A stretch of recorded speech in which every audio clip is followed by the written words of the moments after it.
नमस्कार सभी को। मैं शालिनी केवी टीचर आपका अपने चैनल पर स्वागत करती हूँ। आपको पता है कि अभी हमारा यूपीपीजीटी का हिस्ट्री का एग्ज़ाम होने वाला है और टीएसएसबी का भी हिस्ट्री का एग्ज़ाम होने वाला है। केवी में जल्दी ही वैकेंसी आने वाली है।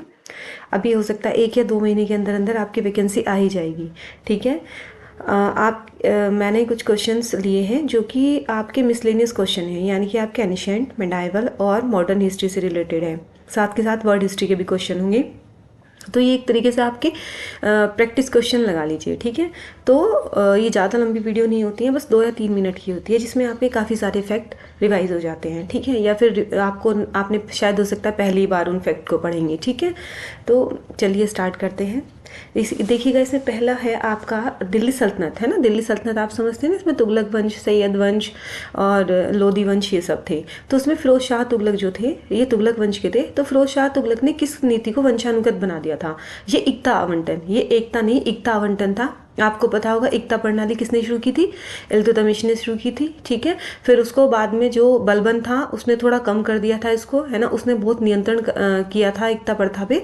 और फिर बाद में जो फिरोज शाह तुगलक ने, इन्होंने इस प्रणाली को वंशानुगत ही बना दिया था। मतलब एक जो किसी को आपने एकता अलॉट कर दिया, फिर उसके बेटे को भी वो मिल जाएगी, उसके बेटे को। तो ये वंशानुगत बनाया किसने? फिरोज शाह तुगलक ने।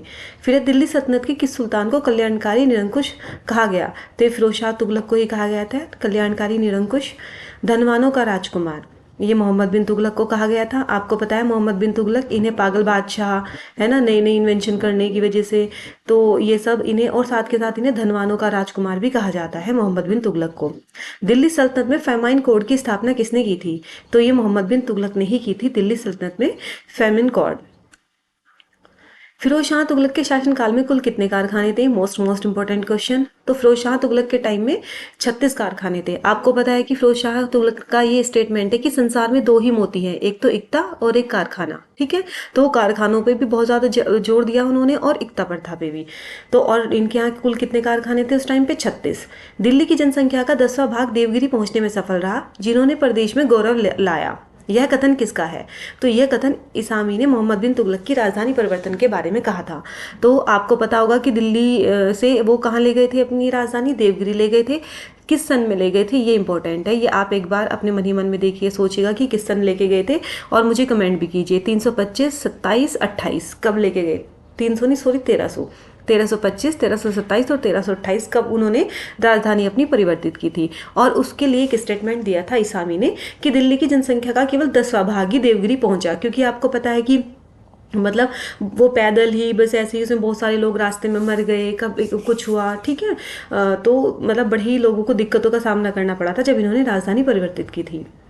किस लेखक ने कहा कि मोहम्मद बिन तुगलक ने धर्म और शासन को जुड़वा घोषित करने में संतोष प्राप्त किया? ये अमीर खुर्द ने बोला कि जब इन्होंने धर्म और शासन को जुड़वा घोषित किया था और इसमें इनको सेटिस्फेक्शन मिला, अमीर खुर्द ने कहा।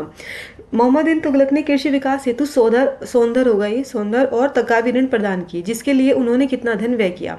70 लाख टंका। ये बहुत ज्यादा पूछा जाता है कि कृषि के लिए ऋण किसने प्रदान किए थे? मोहम्मद बिन तुगलक ने, जिनको सौंदर कहा जाता था। ठीक है। तो उसके लिए इन्होंने कितना खर्च किया था? 70 लाख टंका इन्होंने खर्च किया था। मोहम्मद बिन तुगलक की किस नीति से जियाउद्दीन बर्नी प्रभावित हुए? तो दोआब में कर वृद्धि। तो मोहम्मद बिन तुगलक है जो, तो इनकी इस नीति से जियाउद्दीन बर्नी बड़े प्रभावित हुए, जिस उन्होंने क्या किया था? दोआब में कर वृद्धि की थी। ठीक है। अगला क्वेश्चन, 1327, 1328 और 1329 की दिल्ली टकसाल से निर्गत सिक्कों पर क्या उत्कीर्ण था? तो ये साल बहुत ही इंपॉर्टेंट है। 1327, 1328, 1329 किसका टाइम पीरियड है? मोहम्मद बिन तुगलक का। ठीक है।